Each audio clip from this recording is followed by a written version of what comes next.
mesa técnica para comunicadores, comunicadoras y periodistas con el tema de asuntos menstruales. Entonces, Anaí. Sí. Hola, espero que estén muy bien. Muchas gracias por acompañarnos. Mi nombre es Anaí Rodríguez, soy cofundadora de la colectiva de Menstruación Digna México y pues junto con Isis Tíjaro y la senadora Verónica Delgadillo conformamos Reglas sin Reglas, ¿no? Que al final nosotras somos un tejer redes de Latinoamérica y el Caribe para hablar sobre los derechos menstruales, posicionarlos en la agenda, y decidimos unir nuestras experiencias. Isis viene de Colombia, en donde, pues si no saben, llevan avanzado un camino en los derechos menstruales, sobre todo en el tema del IVA, que fueron las primeras en América Latina, y bueno, y acá en México todo lo que hemos hecho en torno a eliminación del IVA y gratuidad. Entonces queremos ponerlo en común, compartir nuestras experiencias, nuestros conocimientos para formar pues una red más amplia en América Latina y el Caribe. Entonces pues somos un espacio de diálogo, de esfuerzos en conjunto. Estamos tratando de poner también un lenguaje que sabemos que es un poco complicado porque el lenguaje pues está vivo y va cambiando, y este movimiento es muy reciente, el movimiento de menstruactivismo, pero estamos tratando de analizar y reflexionar en conjunto, y para eso pues ahora Isis les va a platicar 5 áreas de este movimiento articulado. Bueno, antes de compartir esas áreas, se saluda a todas las personas conectadas. Y me gustaría primero empezar con ¿por qué la menstruación? ¿No? ¿Por qué es importante traer al centro de la mesa esta vivencia que atraviesa a más de la mitad de la población mundial? La agenda sobre asuntos menstruales, como lo menciona Anaí, es una agenda que ha ido creciendo globalmente, sobre todo desde el año 2014 se ha venido desarrollando globalmente, y en América Latina y el Caribe más o menos desde el 2014 o 2015, es una agenda que ha venido creciendo.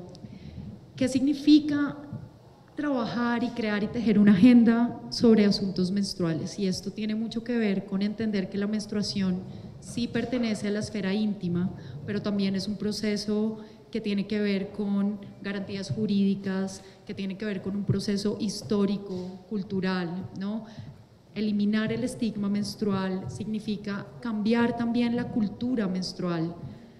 Es una vivencia que nos acompaña por más de 40 años de nuestra vida, y es increíble que hoy, en el 2022, tengamos que tejer una agenda que garantice los derechos para menstruar en condiciones dignas. ¿Por qué citamos a una primera mesa con periodistas y comunicadores y comunicadoras? Y es porque desde Reglas sin Reglas, como lo dicen ahí, nuestro objetivo es tejer, es poder entregarles algo de la experiencia que cada una de nosotras tiene desde sus diferentes áreas. Verónica Delgadillo desde la legislación, Anaí desde el menstruactivismo, pues yo desde la investigación y desde la pedagogía.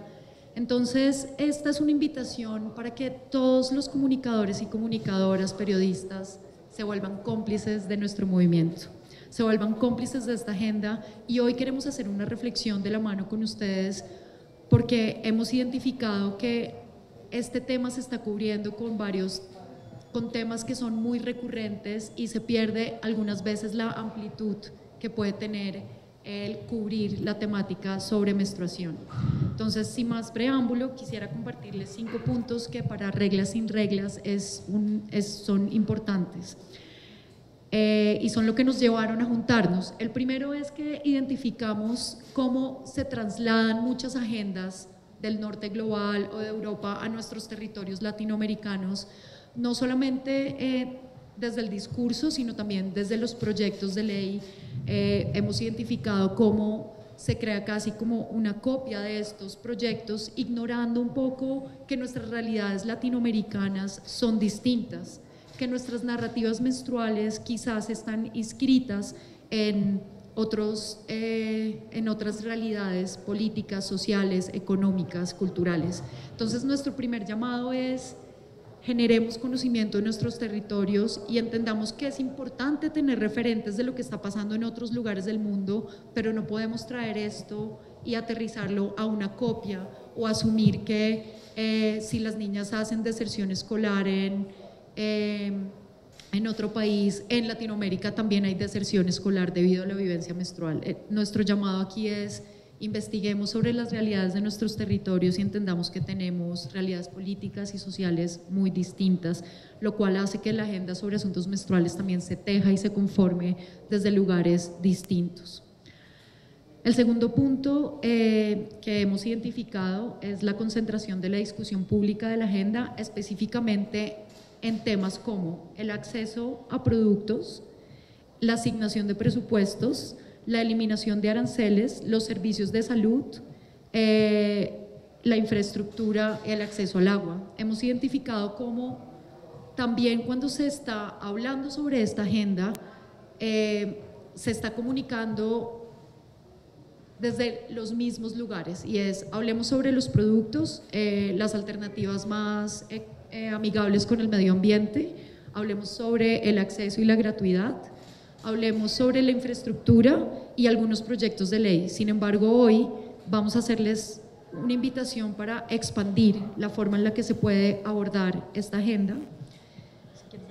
El punto 3 que tenemos es el empleo de términos y conceptos que reestigmatizan la menstruación, ¿no? Como el término higiene menstrual, que, bueno, hay diferentes maneras de llamarlo, ¿no? Desde la colectiva de menstruación digna, nosotras llamamos gestión menstrual porque entendemos que es un proceso más amplio que solamente lo referente a la salud, que claro que tiene que haber condiciones higiénicas, por supuesto que sí, están las personas de repente en situación de calle que no tienen acceso a los productos y utilizan cualquier cosa, ya sea cartón, papel, etcétera, para gestionar su menstruación, y eso puede conllevar infecciones y demás, ¿no? Entonces sí tiene que haber un componente higiénico de salud, pero no es lo único, va mucho más allá. Entonces, el empleo de términos es algo que estamos tratando de cambiar y de que se deje de ver también como algo sucio, porque muchas veces lo higiénico en lo colectivo tiene la connotación de que algo tiene que estar, que se tiene que limpiar, ¿no? Porque está sucio, y la sangre menstrual en ningún momento es sucia. También pues queremos hacer la duplicidad de esfuerzos, ¿no? Sí, considerando las experiencias, el conocimiento, como les decía en un principio, que tenemos todos los aprendizajes, si bien, como dice Isis, nuestros contextos son distintos, pese a que estamos en América Latina, creo que podemos aprender muchísimo los unos a la otra. Esto a nosotras desde Menstruación Digna México nos pasó con una colectiva de Argentina que nos hizo un seguimiento muy puntual, y la verdad es que sí nos dio una guía, y queremos tejer esas redes para que nos puedan compartir sus obstáculos, cómo lo solucionaron y demás, y que a lo mejor tengan una mejor perspectiva para ir avanzando la agenda. Y la última, que pues es por lo que estamos aquí, es la forma en la que se está comunicando en los medios de comunicación y las redes sociales. Es por eso que también aquí están presentes de manera virtual algunas colectivas, porque al final de cuentas el uso de las redes sociales también comunica, ¿no? Y en este querer que se quite el tabú y el estigma, hay que comunicar de una manera objetiva, sin reestigmatización, hablando desde las vivencias menstruales de las mujeres y de todas las personas que menstruamos, las personas que se identifican como no binarias, las personas trans, ponerlo sobre la agenda y pues visibilizar los diferentes contextos, ¿no? Entonces, nuestra invitación es: primero preguntémonos sobre el lenguaje. Cuando hablamos de menstruación y decimos menstruación, ¿qué es la menstruación? Y aquí pues quisiera como que esto fuera también no solo como un diálogo de aquí para allá, sino que realmente abramos este diálogo. Invito a las personas que están conectadas a comunicarse a través del chat, y a quienes están aquí presentes. Sí me parecería muy interesante empezar este diálogo preguntando para ustedes qué es la menstruación.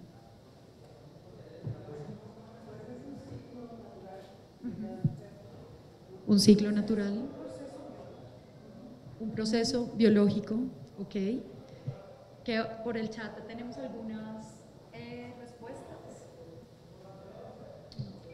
Buenos días. Listo. Pues cuando empezamos a hablar sobre menstruación, claro, primero es un proceso natural, es un proceso biológico, fisiológico, y está inscrito dentro del territorio más íntimo de quienes menstruamos. Sin embargo, cuando empezamos a comprender que la menstruación es un proceso que se consolida y se construye también desde lo histórico, desde lo cultural, desde lo político, empezamos a entender cómo la vivencia menstrual está completamente relacionada al gozo pleno o no de algunos derechos humanos que son fundamentales. ¿Qué pasa con el estigma menstrual? El estigma menstrual nos ha inscrito históricamente en un lugar en el que el cuerpo que menstrua es un cuerpo defectuoso, es un cuerpo que debe ser arreglado constantemente, es un cuerpo que debe ser limpiado constantemente. Entonces es casi como que habitamos un cuerpo que todo el tiempo nos está diciendo cultural, socialmente, que hay algo mal con nuestro cuerpo. Y perdemos de vista que todo hay algo mal con nuestro cuerpo es algo que se construyó de manera colectiva y es algo que se construyó históricamente por personas que menstruamos y personas que no menstruan también.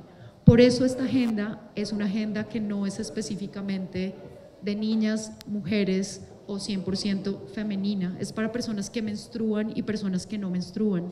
Por ejemplo, el derecho a la educación menstrual es un derecho para las personas no menstruantes también, ¿no? ¿Cómo vamos a trabajar y eliminar el estigma menstrual? Solamente desde las personas que tenemos vivencias menstruales. Por eso la invitación que tenemos desde nuestro movimiento de Reglas Sin Reglas es, esto es una agenda para todos, todas y todes. No solamente las mujeres menstruan, no todas las mujeres menstruan, no todas las niñas menstruan y también existen vivencias menstruales en cuerpos que están en tránsito o no binarios. Y eso también hay que nombrarlo y hay que ponerlo sobre la mesa, ¿no? También es la perspectiva desde la salud. ¿Qué significa menstruar? ¿No? Históricamente la menstruación ha estado muy relacionada a un cuerpo al servicio de la reproducción humana, un cuerpo al servicio de la continuidad de la especie. Pero ¿qué pasa cuando le empezamos a dar la vuelta a esto y empezamos a comprender que la menstruación es un signo vital de salud? Que menstruar significa que tu cuerpo está sano, que tu sistema endocrino está funcionando adecuadamente, que todos tus órganos, todos tus sistemas están en comunicación y quiere decir que estás sana. ¿Qué pasa si nosotros empezamos a cambiar la narrativa y cuando las niñas empiecen a tener sus primeros sangrados no les decimos ¿Qué es lo peor? que es lo peor, que les va a doler y que ya pueden quedar embarazadas? ¿Qué tal si les decimos es un signo de tu cuerpo diciéndote estás sana, estás creciendo? Menstruar todos los meses implica que estás atravesando por un ciclo. Y ahí también viene una invitación y es, quitémosle un poquito de protagonismo a la menstruación también, ¿no? La menstruación es una fase de todo nuestro ciclo, pero ¿qué tal si también hablamos de la ovulación? O hablamos de las otras dos fases que las prosiguen, ¿no? Como la fase folicular, que es justo después de que menstruas, o la fase lútea, que es justo antes de que menstruas. ¿Qué tal si empezamos también a cambiar la narrativa hacia una narrativa de lo cíclico? Y no solamente esa narrativa binaria de menstruo, no menstruo, estoy embarazada o no estoy embarazada, sino que realmente empezamos a entender que nuestros cuerpos funcionan de manera cíclica. Y ese ciclo y atravesar ese ciclo es sano, es bienestar, quiere decir que nuestro cuerpo está bien. Y que además también empecemos a mencionar la palabra como tal, ¿no? Algo que platicábamos en las diferentes reuniones que hemos tenido es que hay 1000 maneras de mencionar la menstruación para no mencionarla, ¿no? Estás en tus días, ya llegó Andrés, etcétera, etcétera. En Argentina, una amiga me decía que ellas dicen que están indispuestas. Y yo, ¿pero indispuesta de qué? Si puedes hacer todo, ¿no? Y cada palabra que se utiliza es para invisibilizar un proceso que nos atraviesa a todas.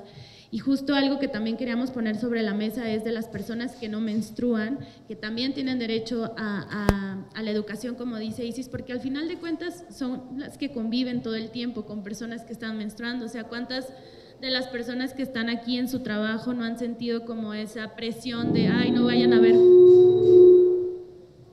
Disculpa. Hola. Hola, ya.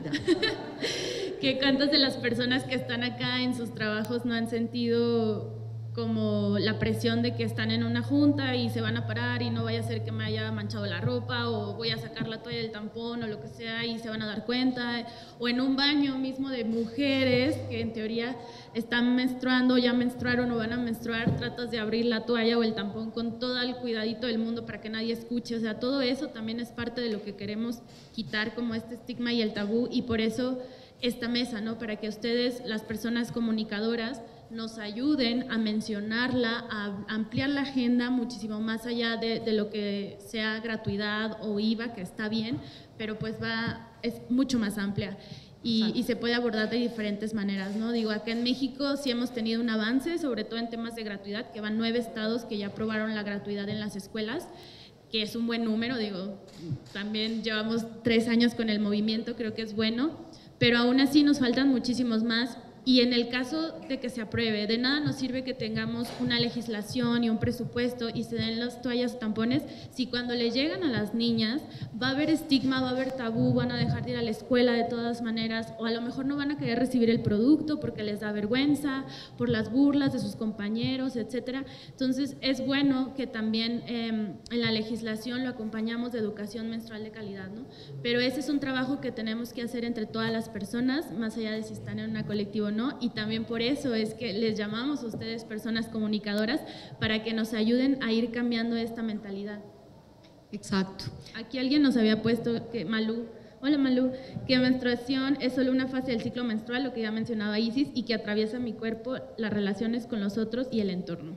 Y es precisamente uno de los centros de la agenda sobre asuntos menstruales, y es que estamos hablando sobre las relaciones humanas. Al final, la eliminación del estigma menstrual, cambiar el tabú, entrar a otras formas de pensar y reflexionar sobre la menstruación, la salud menstrual, la educación menstrual, es hablar sobre las relaciones humanas. La menstruación la sangre menstrual es el primer alimento de nuestra especie.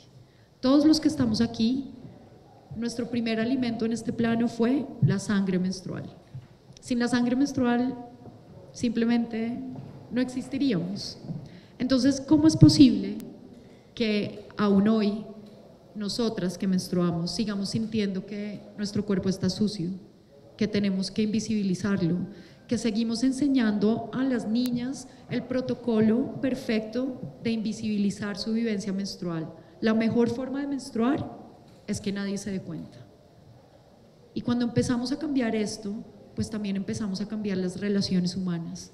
Por eso en esta agenda siempre queremos invitar a las personas que no menstruan, y también queremos considerar todas las etapas, así como la menarquia, que es el primer sangrado, está tan estigmatizada, pues la menopausia también es una fase que está muy estigmatizada socialmente, culturalmente, ¿no? Es el descenso de tu vida, se acabó tu líbido, te va a dar osteoporosis, vas a tener calores, y son un montón de construcciones alrededor de nuestros cuerpos también que la agenda por los derechos menstruales también debe empezar a considerar esta etapa fundamental en la vida de las mujeres, ¿no? Entonces, esta es como la invitación que queremos hacerles, y es, nosotras hicimos un ejercicio de revisar los 2 últimos años de artículos, de revistas, de periódicos, redes sociales, sobre cómo se está comunicando esta agenda, y nos dimos cuenta que hay una concentración de temas y de lugares comunes en los que esta comunicación está empezando a caer. Y uno de esos es, por ejemplo, lo que Anaí mencionaba al comienzo, y es el concepto de higiene menstrual.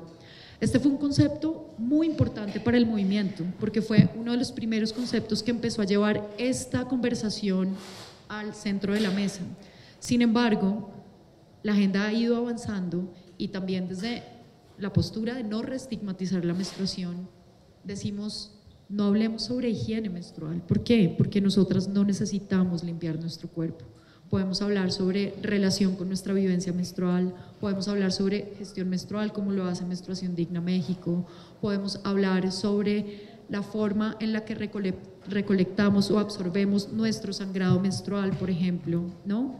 Entonces, ese es un tema súper recurrente en la forma en la que se está comunicando, y es la higiene menstrual. Nuestra invitación es también desde la labor tan importante que ustedes hacen en comunicar sobre esta agenda, porque al final para nosotros sí era importante empezar las primeras acciones con periodistas y comunicadoras, porque ustedes son también quienes comunican al público en general de qué viene esta agenda. Entonces, en este momento si ustedes hacen ese paneo que nosotras hicimos, probablemente uno se va con la sensación de que la agenda por los derechos menstruales se trata de productos, nuevas alternativas, deserción escolar, de vez en cuando se menciona la salud menstrual y los impuestos. Esos son los temas, digamos, como recurrentes, pero hoy les queremos contar que esta agenda es mucho más amplia, que esta agenda tiene un alcance más integral y les queremos invitar a que nos ayuden a comunicar la amplitud de esta agenda y empecemos a salir también de esos lugares comunes que son también la réplica de lo que viene del norte global o lo que viene de Asia, que son lugares donde esta agenda va muy avanzada también, pero nuevamente son realidades súper distintas. No, y que también de ese paneo que vimos, de repente se quedan muy por encima, ¿no? Como en el tema de alternativas que ayudan al medio ambiente. Está el tema de la copa, que ha sido todo un tema que nosotras desde Menstruación Digna México siempre lo mencionamos, hablamos de productos de gestión menstrual, toallas, tampones, copas o cualquier otro bien destinado para la gestión menstrual, para no dejar ninguno fuera, pero el tema de la copa sí está bien, es más amigable con el medio ambiente. Lo que pasa es que en nuestras realidades de repente no es tan fácil utilizar una copa. Para empezar, que el eslogan de mi cuerpo, mi decisión va más allá del aborto, ¿no? O sea, yo decido con qué quiero vivir mi menstruación, toallas, tampones, copas, sangrado libre que hablábamos, esponjas o demás. Y después de eso, sí es que tengo la infraestructura para poderlo usar, porque parte de lo que nosotras hacíamos el acompañamiento de la entrega de los productos ya de gestión menstrual en Jalisco y les decíamos esto, ¿no? De van a dar copas a las chicas de preparatoria o chiques, personas que menstruan, pero ¿dónde las van a dar? Tienen instalaciones para poder usar una copa, tienen un baño en su escuela, tienen un baño propio en su casa, tienen agua potable, tienen un lugar donde la puedan hervir, etcétera, etcétera. O sea, como todas estas cosas que de repente en el momento de la implementación no se ven, son las que también se deben de poner en la mesa, ¿no? No solamente hablar de que sí, la copa es más amigable con el medio ambiente, es una inversión, porque cuesta, no sé, 600 pesos o no, de 600 a 900, de repente la copa que quieras y demás, pues sí, pero también si el salario, el ingreso del decil 1 en Ciudad de México es 3,600 pesos por hogar, pues difícilmente van a poder destinar una cantidad de esa proporción a una copa, por más que quieran, porque tienen otras prioridades, ¿no? Entonces, como hacer un análisis un poco más profundo de eso y no solamente proponer el uso de la copa como una alternativa medioambiental. Y también llevar eso como al lugar de la autonomía, ¿no? La invitación es tomar decisiones autónomas e informadas sobre cuál es la mejor alternativa para recolectar o absorber mi sangre. Lo que dicen ahí es cierto, la copa pues ha sido un producto muy revolucionario. ¿Por qué? Porque viene acompañado de todo este tema del impacto ambiental, pero la invitación que queremos hacer es empecemos por la salud también, la salud de la persona que va a usar este elemento para absorber o recolectar. ¿Qué pasa si vamos más allá de que es una alternativa más amigable con el medio ambiente? Y por ejemplo nos centramos en por qué es importante saber la calidad del material de mi copa. ¿Por qué? Porque es un tema de salud pública, ¿sí? Por ejemplo, en Colombia hubo un boom del mercado de copas menstruales. En Colombia se dicen piratas, acá se dicen piratas también, ¿ok? Y es como ese boom de copas menstruales piratas hechas con materiales que no son aptos para el uso intravaginal, empezaron a crear problemas de salud pública, irritaciones, laceraciones en el canal vaginal, hongos en algunos casos, ¿no? ¿Por qué? Por el tema de precio, pero también porque no hay información más allá de es la mejor alternativa para el impacto ambiental, ¿no? ¿Qué tal si vamos un poquito más allá? Y les contamos a las mujeres como a la hora de elegir la alternativa que tú desees, si es la copa, mira bien de qué material está hecha, dónde la fabrican, cómo llega hasta tu país, ¿no? Eso por un lado. Por otro lado, también nos dimos cuenta que en toda la comunicación que se está dando, pues entonces se romantiza de alguna forma esta alternativa como es la solución para todas las personas que menstruan, ¿no? Pero ignoramos que, por ejemplo, hay muchas personas que no tienen acceso a estufa, ¿no? Entonces tú piensas, ah, no, pero si una copa les dura 10 años, pues obviamente va a ser la mejor alternativa porque van a ahorrar 10 años, ya no van a utilizar más toallas higiénicas, contamina menos, para la salud íntima es mejor. Pero ¿qué pasa si de pronto esa mujer que va a recibir una copa menstrual en un kit menstrual o lo que sea, no quiere utilizar ningún elemento intravaginal? También es válido, ¿no? Por eso siempre invitamos a hablar sobre todas las alternativas. En este momento les podría nombrar 11 alternativas distintas, como las toallitas descartables, las toallitas de tela reutilizables, la ropa interior menstrual, las esponjas marinas, los tampones, los discos menstruales, el sangrado libre, ¿no? Hay muchas alternativas que el mercado ya está ofreciendo. Entonces la invitación es ampliemos un poco. Si vamos a hablar sobre copas menstruales, pues mejor hablemos sobre autonomía, decisiones informadas y decisiones más autónomas. Porque ¿qué pasa? En proyectos de ley también ha pasado esto. Hemos visto varios proyectos de ley que se han presentado en diferentes territorios latinoamericanos en relación a los productos. Y en algunos proyectos se propone que la copa menstrual sea entregada de manera gratuita y se asume eso como una solución. Y si tú lo lees de primeras dices, claro, es obvio, es una súper solución, pero si lo lees entre líneas y con cuidado, ¿por qué voy a imponer yo una única alternativa? ¿Qué pasa con la autonomía? ¿Qué pasa si la persona tiene unas creencias religiosas o culturales que no le permiten utilizar elementos intravaginales? O simplemente ella por decisión propia no quiere tener nada dentro de su vagina porque le parece mejor utilizar algo como una toalla higiénica, que es lo que ha utilizado siempre. Entonces es como empezar a ver con lupa cómo estos proyectos de ley algunas veces pueden ir incluso en detrimento del derecho menstrual y no en apoyo del derecho menstrual, ¿no? Esa es como una primera reflexión que queríamos como plantearles con respecto a los productos, ¿no? También cómo están regulados estos productos, quién está regulando estos productos, cómo se están distribuyendo, quién los está trayendo, cómo está llegando esta información a las mujeres, a las niñas, ¿no? Y cómo acompañamos esa alternativa de todo el resto de alternativas que también existen. Luego empezamos a ver, y también toda esta agenda está muy relacionada con la educación menstrual integral. ¿Qué pasa? Cuando, digamos, en mi experiencia, cuando empecé a trabajar en esta agenda, que es más o menos hace un poco más de una década, me decían, ¿por qué quieres abrir una agenda diferente de derechos menstruales o educación menstrual si ya está la agenda por los derechos sexuales y reproductivos? Esto es algo que le compete a los derechos sexuales y reproductivos.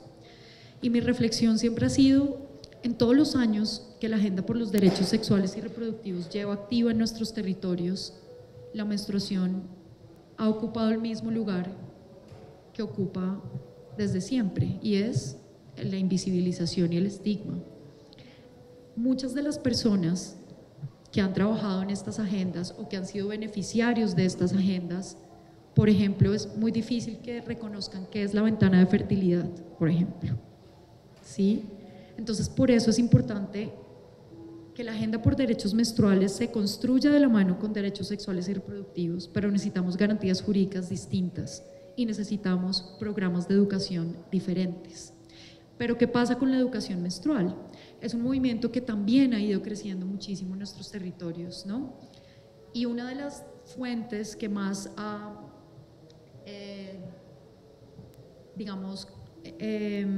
influenciado la forma en la que estamos educando en menstruación es lo que se denomina el activismo menstrual espiritual, ¿no? El autoconocimiento, plantear la menstruación como algo que está conectado a los ciclos lunares, a los ciclos de la tierra, que es una visión súper hermosa y que respeto profundamente. Sin embargo, a la hora de hablar de educación menstrual, es importante, y siempre hacemos este llamado, crear un lenguaje mucho más inclusivo. Un lenguaje para que una persona que no se siente afín con estas creencias espirituales o su espiritualidad no está sembrada en la conexión con la tierra y la naturaleza, también considere que es relevante educarse en menstruación.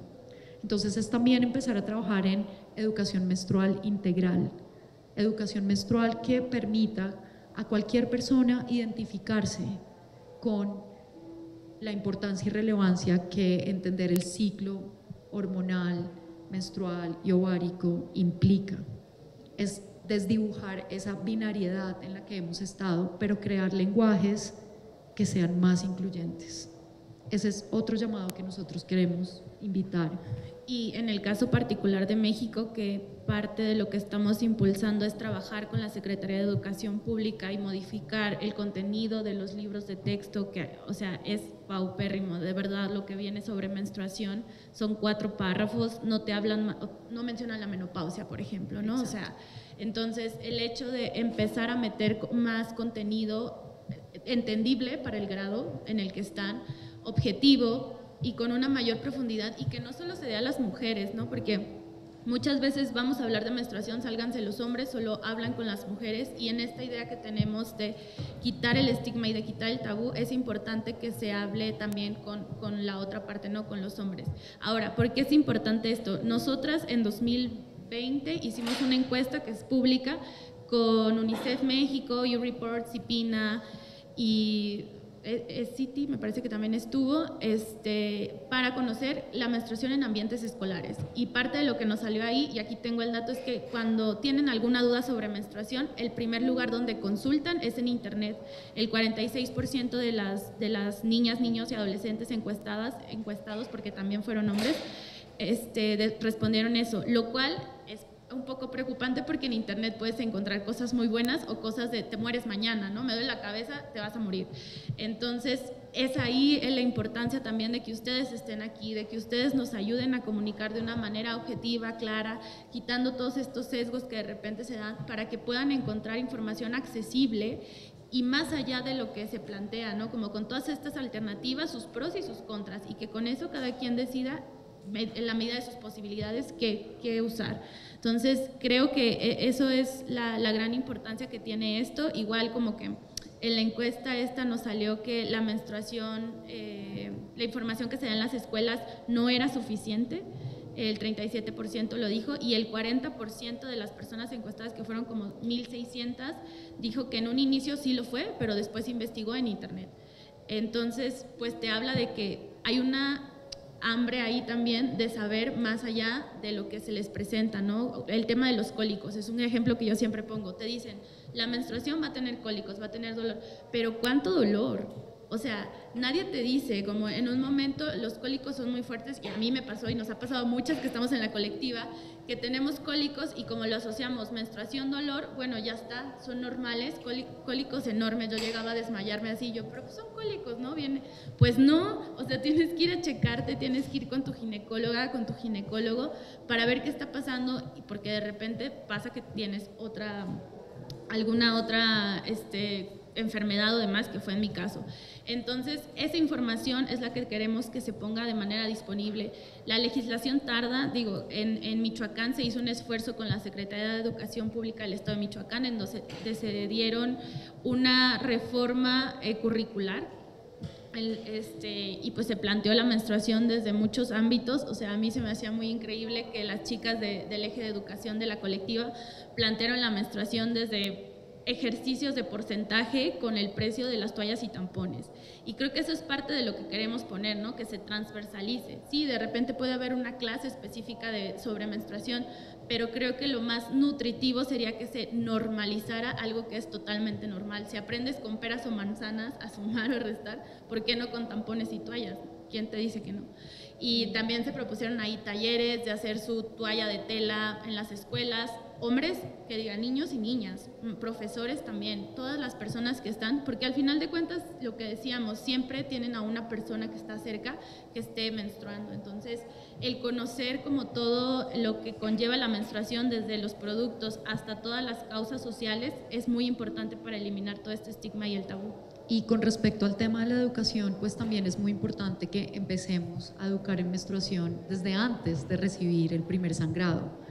Es súper importante ese punto. ¿Por qué? Porque tú recibes tu primer sangrado y ese día recibes la información, pero además recibes el sangrado, pero además es la toalla higiénica, pero además no. Entonces es importante también que entreguemos herramientas a las madres y a los padres de familia. Sí, esto es un tema que la educación menstrual no solamente debe ir a la institución educativa o no solamente debe hacerse cargo desde el sector salud.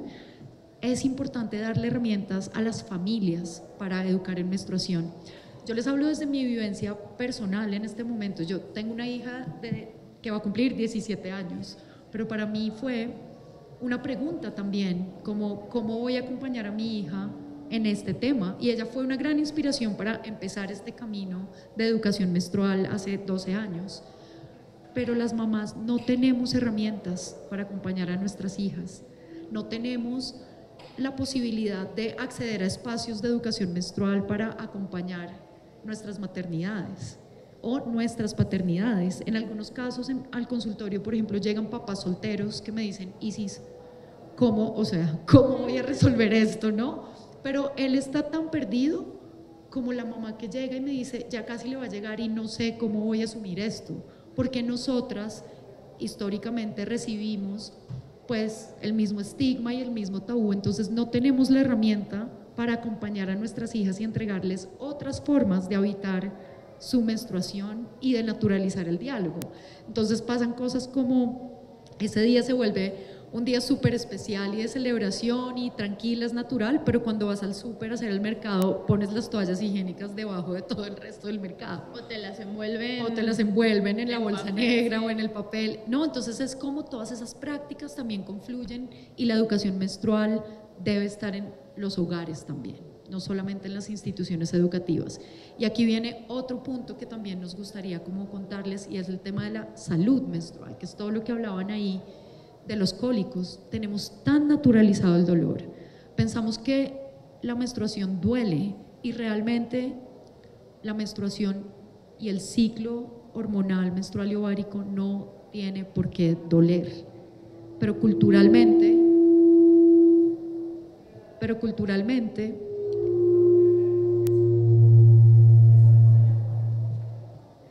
¿es afuera? Sí. Tenemos como, a ver, el sistema de salud no nos está dando una respuesta para nuestra salud menstrual, solamente nos calman el dolor y solamente llegamos a diagnósticos cuando ya nuestro cuerpo está casi como gritando del dolor o cuando ya es incapacitante la vivencia menstrual. Entonces los diagnósticos a los que estamos llegando, como de endometriosis o de miomas o de quistes, llegamos a esos diagnósticos un poco tarde. ¿Por qué? Porque no hay respuestas para nuestro dolor y nuestro dolor sí es un llamado a nuestro cuerpo a decir, revisa qué es lo que está pasando, cuál es el desequilibrio hormonal que estás teniendo. Y en esa medida podemos llegar a diagnósticos tempranos, por ejemplo.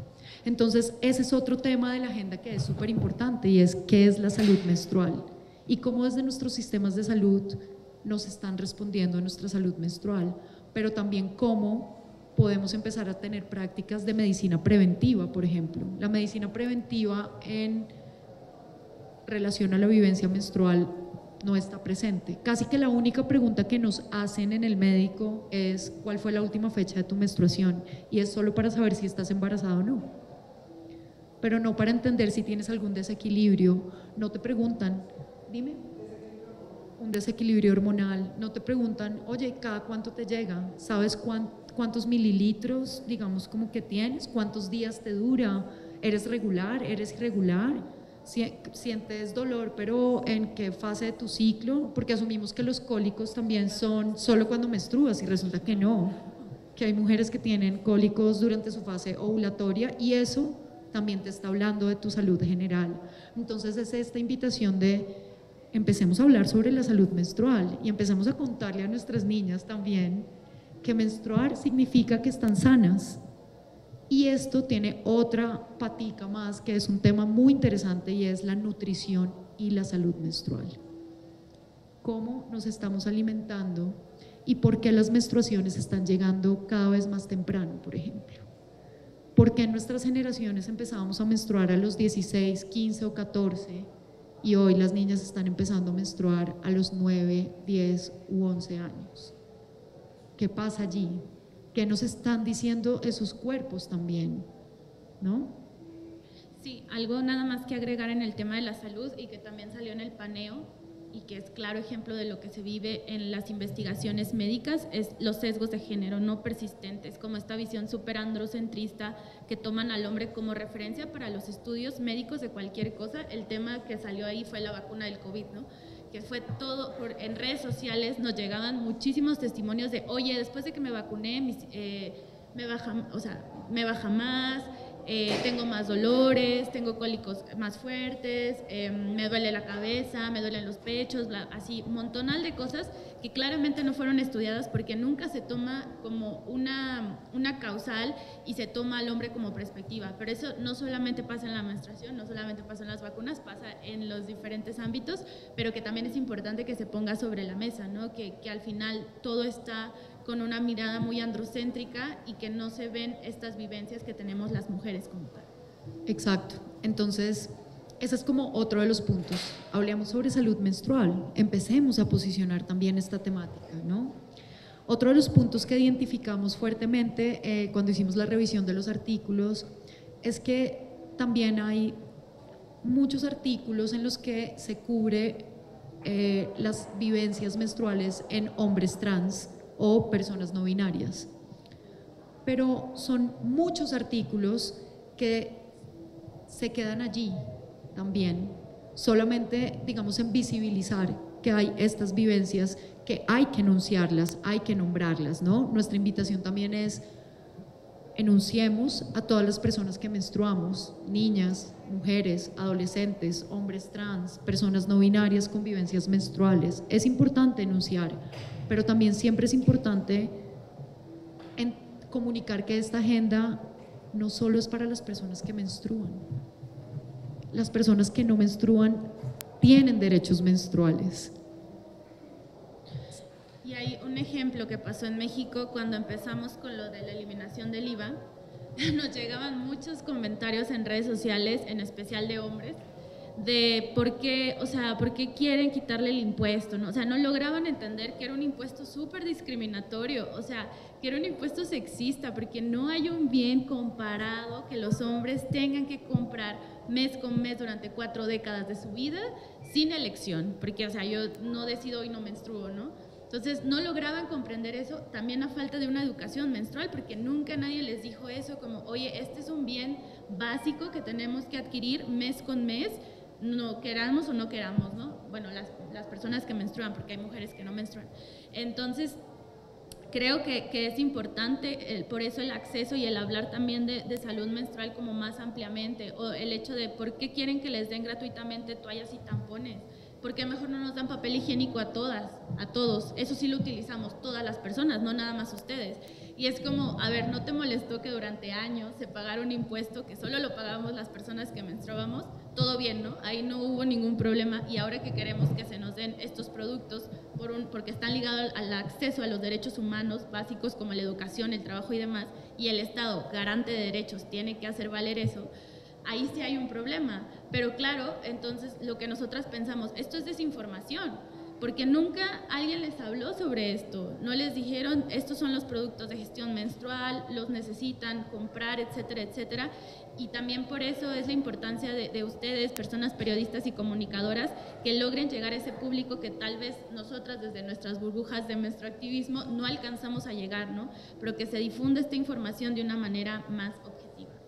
Otro de los puntos importantes dentro de esta agenda es la relación que hay entre la vivencia menstrual y el derecho al trabajo, en varios aspectos. Entonces, por ejemplo, vino todo el debate que acá en México estuvo también como muy presente, que es el tema de la licencia menstrual, que fue un tema muy debatido. Por ejemplo, en Argentina la licencia menstrual es solo para contextos de escolaridad y están viendo si lo pasan también a contextos laborales, pero eso tiene una discusión muy amplia, ¿no? Es como, entonces ahora van a contratar menos mujeres porque además de la licencia de maternidad van a tener la licencia menstrual, ¿no? Son preguntas como que nos hacemos, sí, pero reestigmatiza, ¿no? Sí, reestigmatiza como, y vuelve a inscribir otra vez la menstruación como están enfermas, incapacita.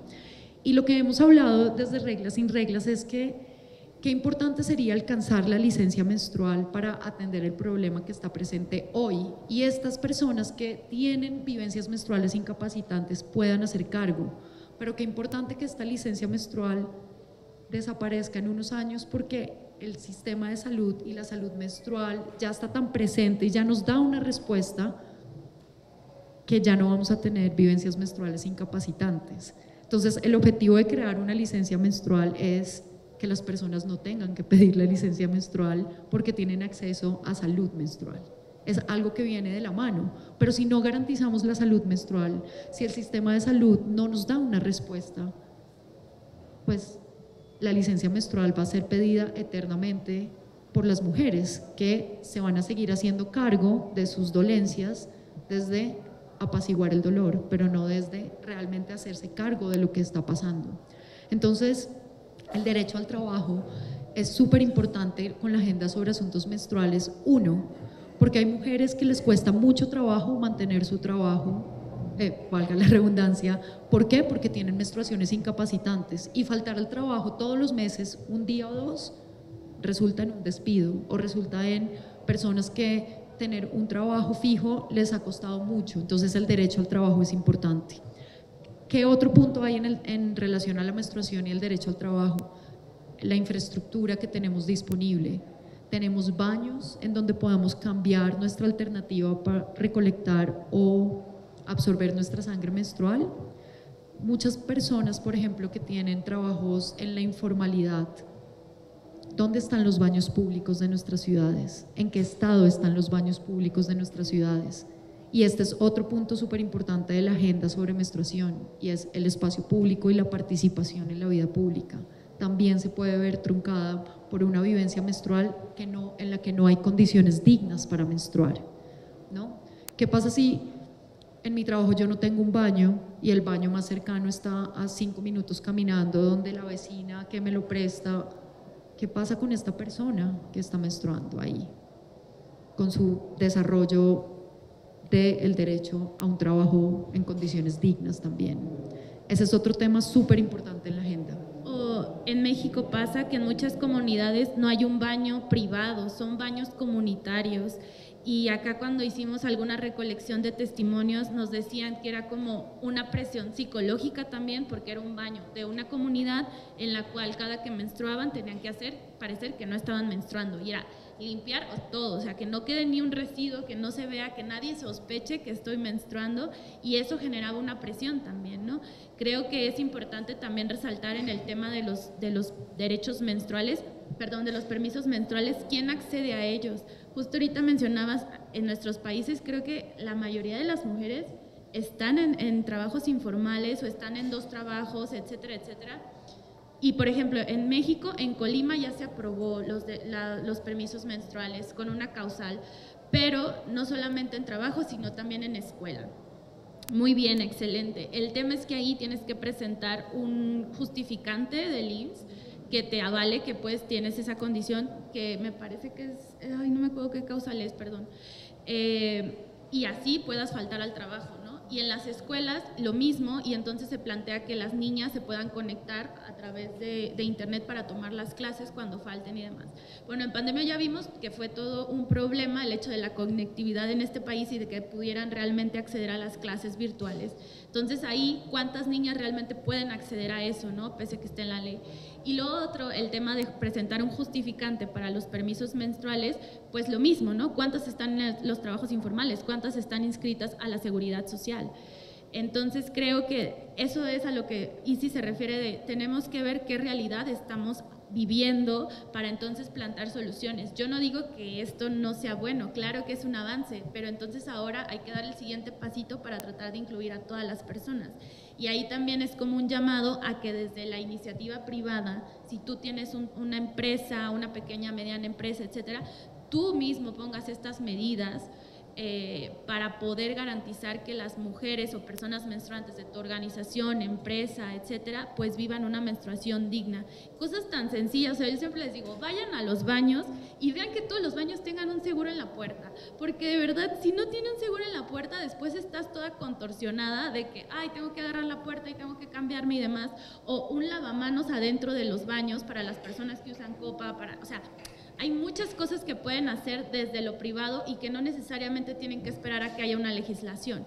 Claro que, por ejemplo, Menstruación Digna México, que se dedica a hacer incidencia legislativa en políticas públicas, lo vamos a empujar, por supuesto, pero en lo que eso llega, ustedes pueden ir haciendo cosas que van a ayudar también a sensibilizar, ¿no? Comprar, en un restaurante vi que tenían en los baños una cajita con toallas y tampones.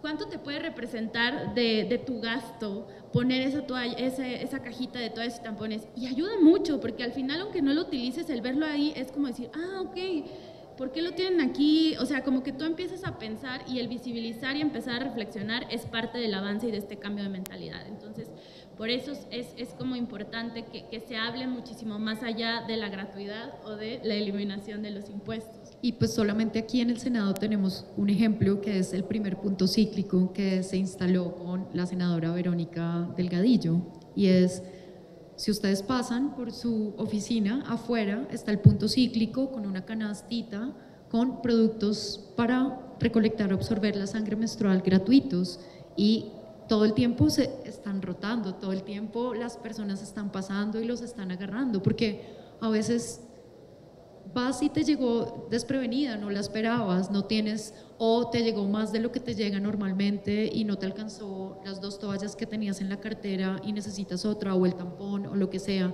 Entonces también les quiero invitar a que visiten el punto cíclico y lo vean. Me gustaría preguntarles si hasta aquí tienen alguna pregunta, duda, reflexión, pensamiento que quieran compartirnos.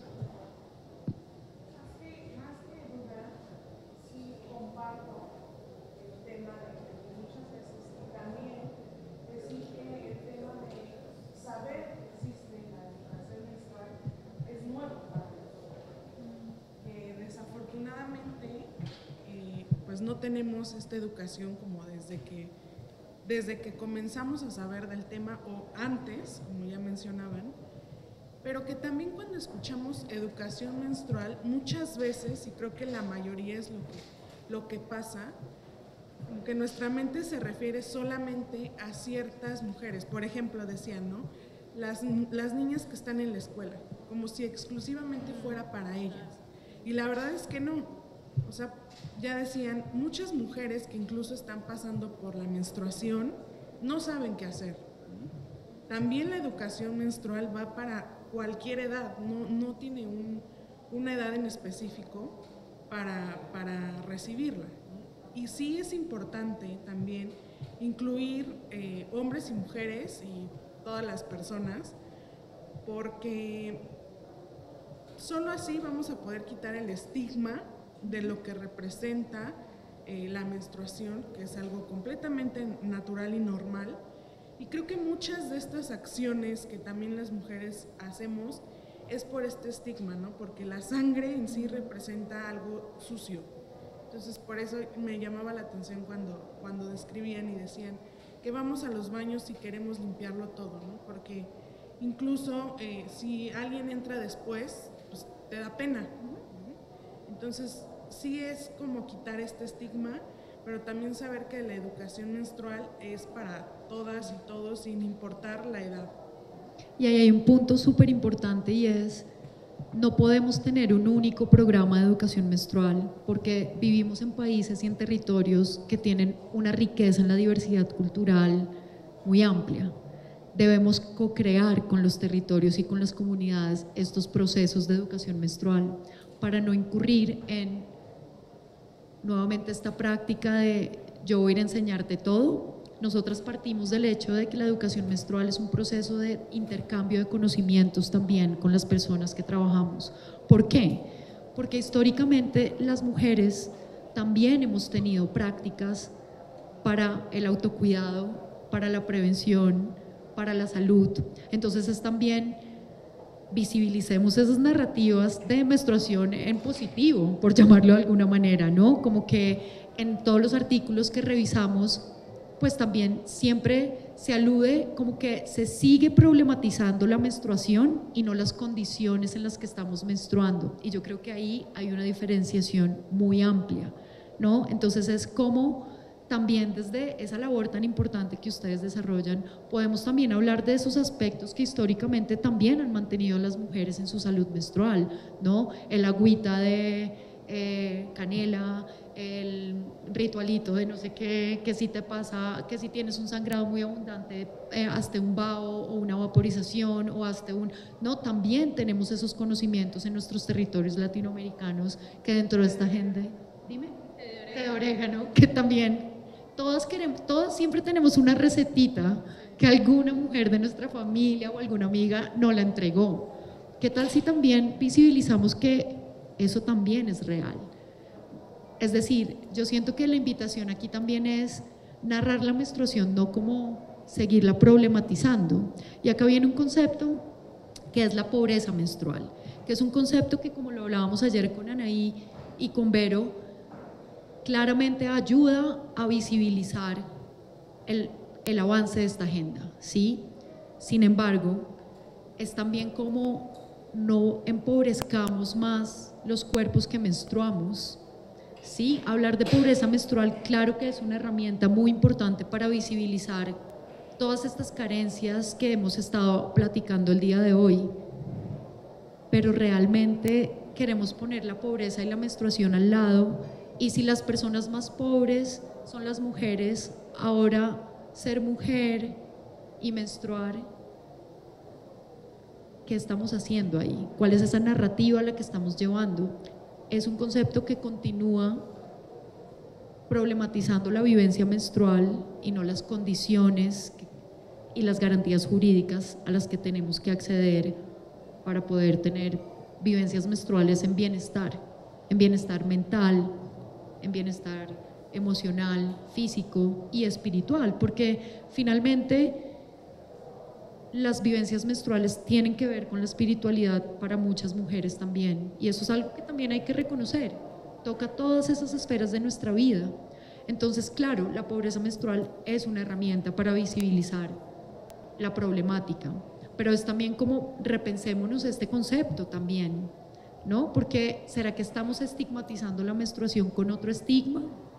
¿Será que ahora ya no hablamos de, bueno, ya no es sucia, ya no huele mal, pero entonces ahora son cuerpos empobrecidos, donde tenemos que asistir, son cuerpos fértiles para el existencialismo? Y yo siento que esa es una narrativa que se está posicionando ahí poco a poco, y es cómo la menstruación se está convirtiendo en un espacio fértil para el asistencialismo. Y esa es una invitación también que queremos hacer. No problematicemos la menstruación, problematicemos las condiciones en las que habitamos nuestras vivencias menstruales, desde la casa, desde el espacio público, desde el trabajo, desde la institución educativa, desde la ruralidad, desde las mujeres privadas de su libertad, desde las mujeres dedicadas a trabajo sexual pago. ¿Cuáles son todas esas narrativas menstruales y cuáles son las necesidades que cada una tiene? Y esto lo hablo para cerrar esta idea que les compartí, es la educación menstrual requiere de co-crear con las mismas personas que habitamos las vivencias menstruales. No podemos imponer un único programa de educación menstrual. Por ejemplo, trabajas con una comunidad indígena, debes tener en cuenta su cosmovisión e integrarla e integrarte para poder entregar una educación menstrual integral y de calidad, que no sea colonialista, impositiva, ¿no? No, sí, o sea, bueno, no sé si saben lo que es pobreza menstrual, pero lo voy a explicar rapidito. Sí, es un término que justo hablábamos que ayuda sobre todo en políticas públicas o en legislación para medir. Esto es meramente cuantitativo porque al final, como se hacen las evaluaciones de política pública, pues son en mediciones o eso es lo que se propone, ¿no? El término de pobreza menstrual incluye 3 aspectos. El primero, la falta de acceso a los productos, toallas, tampones o cualquier otro bien destinado a la menstruación, ya sea porque no tienes el dinero para comprarlos o porque no tienes puntos de acceso. El tema de la copa, ¿no? La copa, ¿quién la puede comprar? Eso no lo mencioné hace rato. Pero yo voy a una tienda, la que sea, y puedo encontrar toallas y tampones, pero difícilmente voy a encontrar una copa menstrual ahí. Entonces, este es el primer componente. El segundo componente es la falta de acceso a la educación, que es parte de lo que hemos hablado, ¿no? Que sea una educación objetiva, de calidad, clara, bla, bla, bla, de acuerdo, a cada grado escolar. Y el tercer concepto, que es el que más podemos medir en México, porque hay datos, es el de infraestructura. Tienes acceso a agua potable, tienes acceso a un baño, tienes electricidad, tienes acceso a gestión de residuos, etcétera.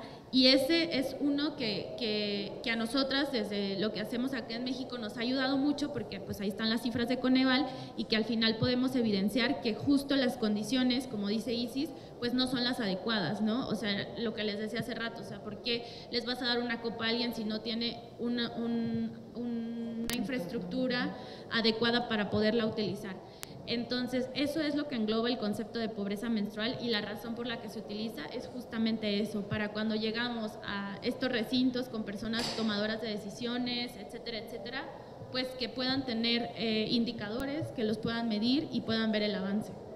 Sin embargo, si vemos un poquito con lupa el concepto, pues entenderíamos que entonces todas las personas sufrimos de pobreza menstrual, porque de pronto algunas tuvimos el acceso a baños limpios y seguros, el acceso a productos siempre, pero ninguna de nosotras tuvo acceso a educación menstrual integral y de calidad, ¿no? Esto es algo muy interesante, y es que esta agenda es un tema cultural, no solamente socioeconómico.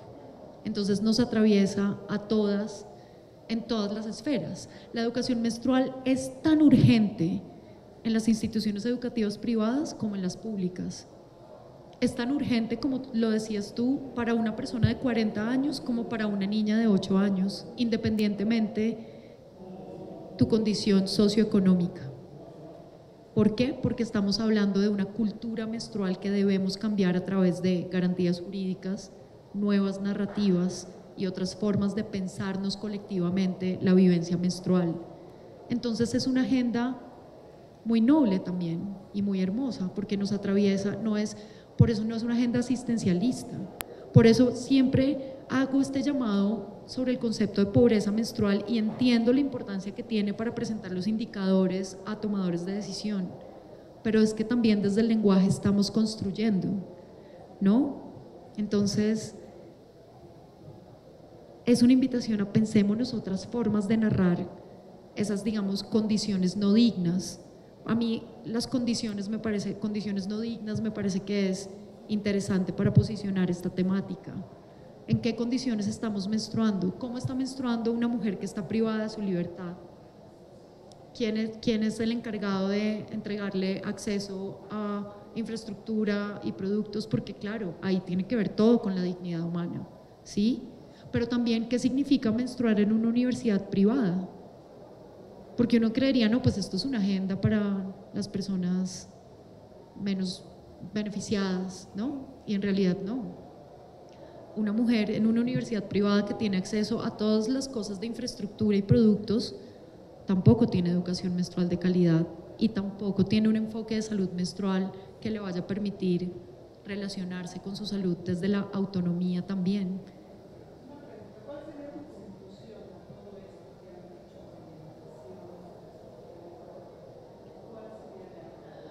La conclusión es que los derechos menstruales sí existen, que es una agenda que necesitamos empezar a construir, que debemos empezar a consolidar, que es una agenda integral, que la vivencia menstrual se relaciona directamente con el gozo pleno o no de los derechos humanos. La conclusión es que cuidemos el lenguaje con el que estamos comunicando, que salgamos de los lugares comunes que está trabajando esta agenda y podamos también comunicar la amplitud y el alcance que esto tiene. Hablemos sobre menstruación y espacio público, hablemos sobre menstruación y salud, hablemos sobre menstruación y derecho al trabajo. Visibilicemos que esta agenda va más allá de tener una copa o una toalla higiénica. Históricamente nos vendieron la idea de que la menstruación se soluciona aprendiéndose a poner una toalla higiénica.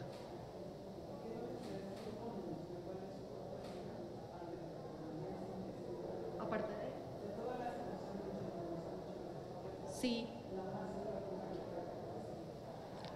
comunicar sobre la integralidad que es la agenda sobre asuntos menstruales y derechos menstruales. Yo siento que esa es como la gran invitación, y es: ampliémosle la visión a nuestros lectores y nuestras lectoras, ¿no?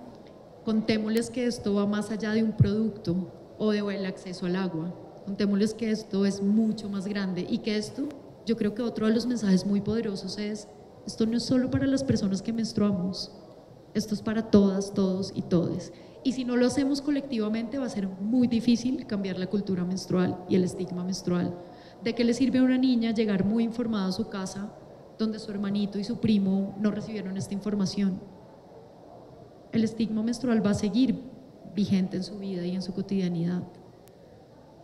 Por eso, esa también creo que es un punto muy importante. Y acá es también visibilizar por qué necesitamos garantías jurídicas, porque ese es un tema que genera mucha controversia. Es como: derechos menstruales, ¿cómo así? ¿Derecho a menstruar? No entiendo nada. Es como: necesitamos garantías jurídicas, y estas garantías jurídicas y estos proyectos de ley deben ser integrales. ¿Qué está pasando con la agenda sobre derechos menstruales en Latinoamérica? Y les hablo muy específicamente del caso colombiano, y es que la agenda se está fracturando. Se están presentando muchos proyectos de ley, unos que abogan por la gratuidad, otros que abogan por la licencia menstrual, otros que abogan por la educación menstrual, pero no hay esa juntanza o esa unión para crear un proyecto de ley integral, un único proyecto que cobije todas estas esferas. Entonces también el llamado es: juntemos esfuerzos, no fracturemos la agenda y aprovechemos que, si bien es un tema que ya se viene hablando, es una agenda súper mega nueva. Es una agenda que nos permite construir una base sólida para estas garantías jurídicas. Entonces esa también es la invitación: creemos proyectos de ley integral, y eso es algo de lo que queremos hacer desde Reglas Sin Reglas. Por eso nos juntamos, porque queremos llevar esta visión integral a Latinoamérica y al Caribe.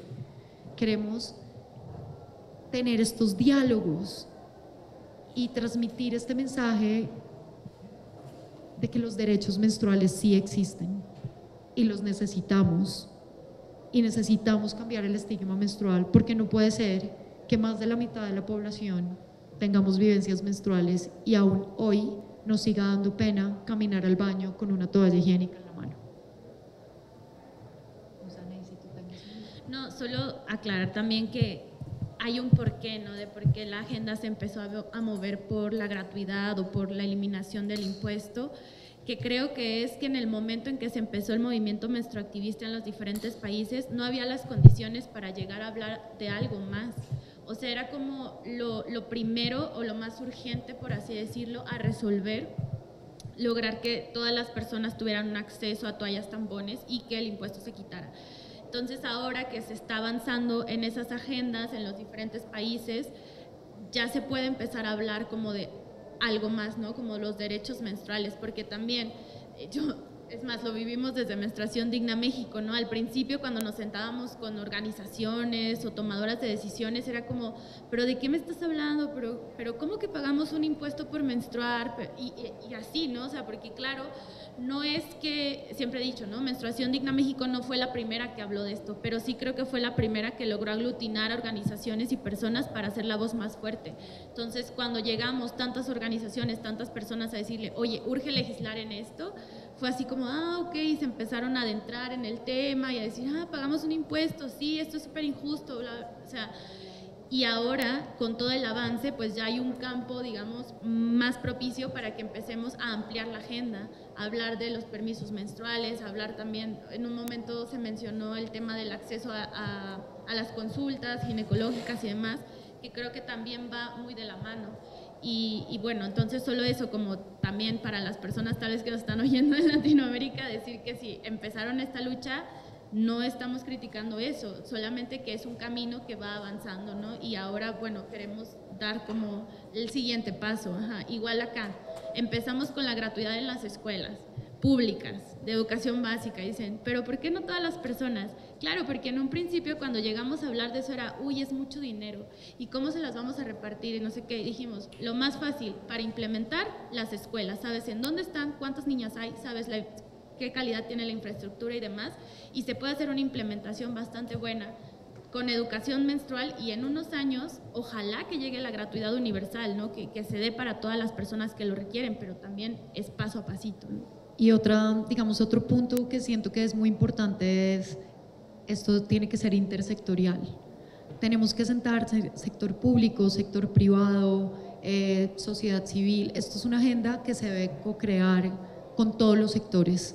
No solamente, como lo decían ahí, debemos esperar la garantía jurídica o a que salga el proyecto de ley. Creo que también desde el sector privado hay una responsabilidad interesante también con respecto a las garantías para poder menstruar en condiciones dignas, y esa sería como otra gran conclusión, y es sentemos todos los sectores juntos y co-creemos esta agenda, ¿no?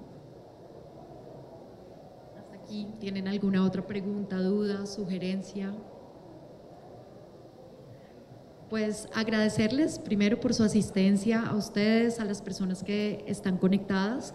Esta es nuestra primera acción específica desde Reglas Sin Reglas. Somos un movimiento que se constituyó hace un mes.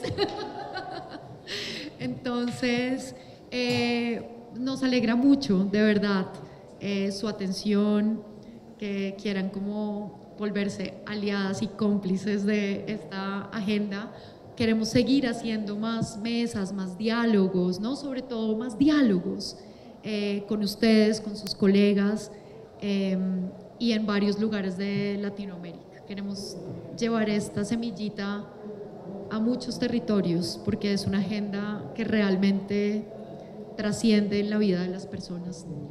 Y por último, para no dejar, hacer el llamado nuevamente a las personas que asistieron a este taller y que quieren ser aliadas, que se sumen. Somos un movimiento apartidista que está conformado por personas, organizaciones, colectivas, pueden llegar a título propio, a título de su colectiva, lo que ustedes quieran, pero que les interese el tema, ¿no? Hayan trabajado o no el tema de menstruación, aquí todas las personas son bienvenidas, y pues ahí escríbanos en las redes sociales para que se puedan unir pues a este movimiento. De Reglas Sin Reglas.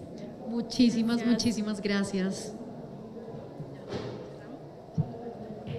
Y gracias a todas las personas que se conectaron. Adiós.